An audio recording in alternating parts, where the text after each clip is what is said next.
Ladies and gentlemen, welcome to the latest episode of Hardcore Photography.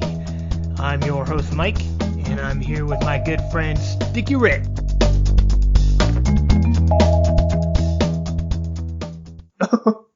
I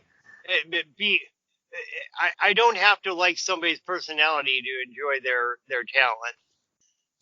Yeah, that's what I try to do. I eliminate that. I make sure that I try to eliminate that because that's. I met this one guy one time, and we were talking about Elton John, and he said he hated Elton John because he was gay. I go, okay, well, I don't give a shit what Elton John is doing on his own time. That's not my problem. What I know is that guy's one hell of a musician. So, oh yeah, yeah. Well, I came about this wisdom through the fact that I stopped listening to Kiss for years, just because I just got. Oh, because they were assholes. Yeah, because I got. Yeah. I'm going. These dudes are not cool. No, they're not. They're a bunch of freaking whores, man. I mean, they say stuff that makes me want to punch them in the face if they were talking to me like that. Yeah. Except Gene Simmons. I think I would actually get along with him, even though he wasn't my favorite member of the band. Yeah. I was listening to a story told by it was by Anthrax when they were on tour with Kiss during the Revenge tour. Or no, they were on either Hot in the Shade or Crazy Nights. Might have been it was the Crazy Nights tour that Anthrax toured with them. And they're all huge Kiss fans. And they said Gene hung out with them every night. Gene would just come in their dressing room, grab an acoustic guitar, and just start bullshitting with them. And but they never saw Paul. Like, about halfway through the tour, they asked Gene, they go, "Why is Paul such an asshole, man?" He goes, "He never comes and talks to us." And Gene, and just as they said it, Paul's walking by, and Gene leans out the door. He goes, "Hey, Paul, come here. These guys want to know why you're such an asshole." Ooh, shit. Now, granted, Paul's response to this was absolutely right. He goes, "Well, they never came to me either." But That's poignant. That's poignant. I just love the fact that Gene's such a shitster that I started laughing my ass off when they told that story. That's funny. I'm thinking about the photography assignment thing, and I think that might be kind of a thing that we should maybe try to incorporate a little bit, because there's this one podcast in Europe, and they do that quarterly. They call it the cheap shots, and that's kind of cool too. They call it cheap shot challenge, and what you have a certain your camera has to be super cheap. You can't spend more than 18 pounds. I don't know what the hell that is, probably $20 on a camera and film. So you have to be super freaking cheap. And then they give you an assignment, and sometimes they're difficult, and sometimes they're pretty run of the mill. But that might be something kind of cool to incorporate. I got to find out how many people we actually have listening to this podcast. I don't even know. Well, hey, if you're listening, leave us a message, man. Hey, oh yeah, that reminds me. That's an excellent point. There was this one guy. He was on another podcast, and he said that same thing. He goes, he was talking to the guy who runs the podcast, and he says, so how do you find out how many people do you have listening? And he says, this many. He goes, well, how many comments do you get, every week or month? He goes, well, sometimes it's a lot, and sometimes it's not. And he goes, okay, so here's the thing.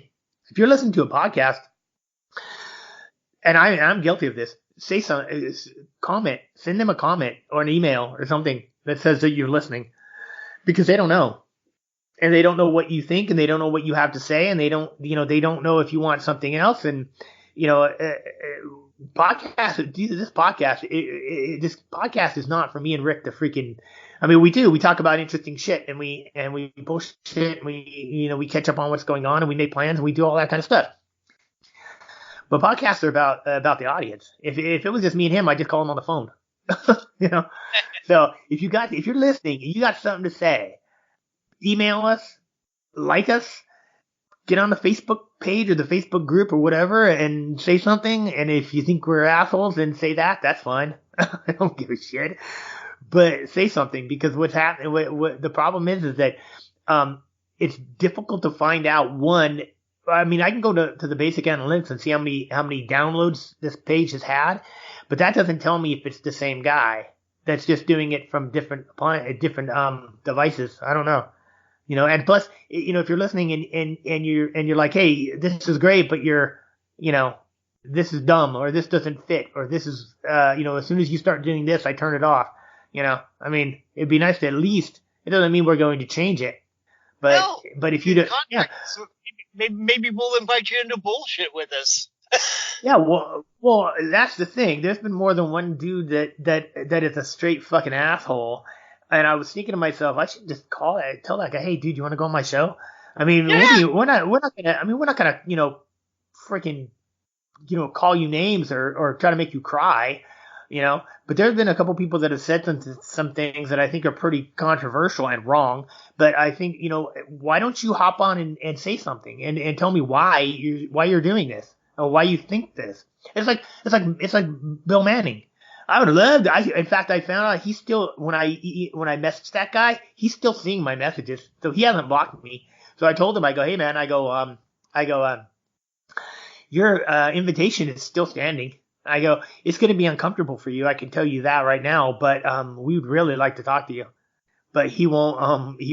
He's scared, and he should be, because he's gonna fucking get it. I mean, I'm not gonna call a name. I've said that before.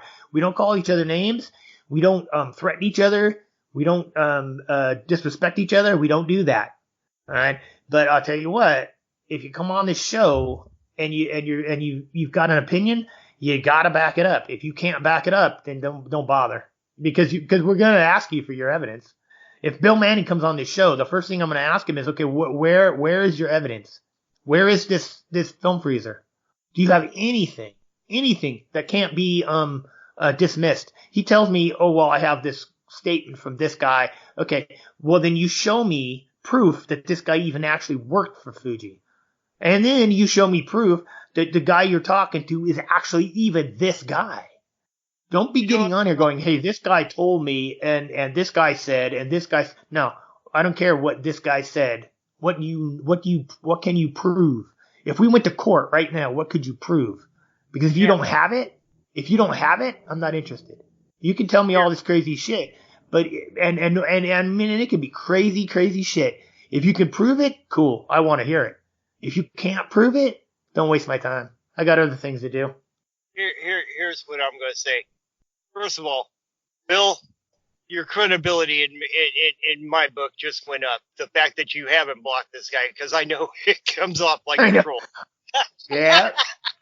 I go, yeah. Number two, if you come on here, hey man, you can say whatever you want, and you're a human being, man. You have a right to believe whatever you want to believe. Now, if I think it's bullshit, I'm going to call you on bullshit. I'm not going to ask you. Mike's going to ask you for cite your sources and stuff. I'm just going to go bullshit and move on. Yeah.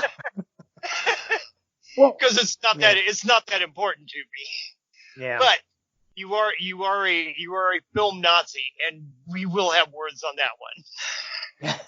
Yeah. My thing is it's important to understand, if you come on here, we're not going to verbally abuse you. No. We want you on here because we think one thing, you think something else. And it doesn't mean we're going to change each other's mind. That's not why we're even here. But if you actually have something legitimate and you can, like right now, I think you're full of crap. I think that you got pulled into some kind of, and the same for Mike Gutterman. if you got pulled into some kind of pop culture conspiracy theory and you think that is correct, and I've called you out on it, and then you're mad and you don't want to be humiliated, and I'm not going to humiliate you, but what I am going to do is find out where you got this information from and why you think that it's true. And if you're only you can believe it after we're done. I don't give a shit. After we're done and you're off the air, I'm not going to, I don't care what you believe. That doesn't mean anything to me. But what I don't like is when people that are in this kind of position and they're spreading this information and they have no backing. And that goes for all things, Well, here's what I'll tell you on that one, Mike. If people are dumb enough to just believe what they read, what they're told on the internet, they kind of got it coming. Well, yeah, it's true. I hear a lot about that on Facebook. I mean, the only smart thing to do with any information you ever hear on the internet is to do exactly what you did.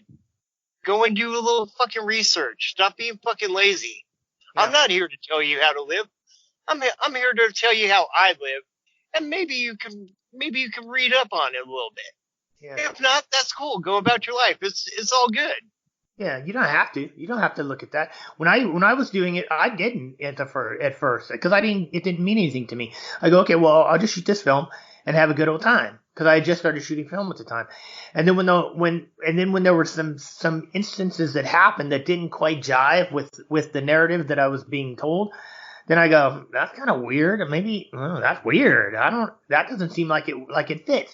And then when I started doing the research and I realized, there's absolutely no proof that any of this stuff is happening. Maybe I should look at that. And then I started asking, and they started blowing me off, and then they started getting nasty. And I'm like, okay, this is pop culture. This isn't real. It's the same thing when I was into Alex Jones. That's another thing. Okay, like politics and stuff like that. It's the same thing. You gotta think for yourself. And if things don't jive, or if you think there's something questionable, you need to look. And so when Alex Jones, I was all in, dude, all in. The world was coming to an end. They were coming to eat our children. But then I'm watching that video, that commercial with Willem Dafoe about the Mercedes-Benz, and then I realized, oh my God, these guys are telling people what this commercial is on the air. And then when I watched the commercial, that's not what happened. And I'm like, these guys are so biased that they're interpreting this commercial incorrectly. They're interpreting the data that they're getting incorrectly because they want it so badly to fit their narrative. And when it doesn't, then they have to reevaluate their narrative. And that's a problem. People don't like to do that. It's like when I talk about, veterans and how they get nasty. Anytime somebody calls, the legality of whatever war they were into question, they want to fight. And I understand that because they've been told a certain narrative. And when it becomes, when the possibility is raised that maybe they were lied to, or maybe, they misinterpreted what happened, then they get nasty. And people are like that. They don't want that because they think that they look stupid. And it's like, no, you're not stupid. No, you got a certain amount of data. You got a certain amount of data input, and you interpreted it the way that you felt necessary, and the outcome you got seemed reasonable to you. But later on, you start getting new data that you didn't have before, and then you have to reevaluate what happened. And when that happens, then you start thinking to yourself, oh shit, maybe I shouldn't have done that. Maybe I should have gone to Canada. Or maybe I shouldn't be bad-mouthing Fujifilm. Maybe I shouldn't be bad-mouthing digital shooters because they're not bad-mouthing me. Maybe I should reevaluate what I think. And people don't do that. People don't want to do that because it's difficult. And then they think that they're dumb or they got tricked. Yeah, you did get tricked. We all get tricked.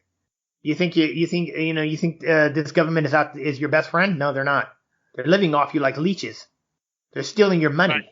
They're screwing you. They're lying to you. They're using you as weapons in another country that does not give two shits about you. But then you start thinking about that and you go, God damn, dude. I was a Boy Scout and I was in the Army and I did this and I did that. And it's like, okay, well, guess what? The data you had, the outcome that came out, the output was reasonable. To you, it made total sense. because you did not get all the information that you needed. Now you have more information and you're able to reevaluate what happened. That's what happened. That's why that is.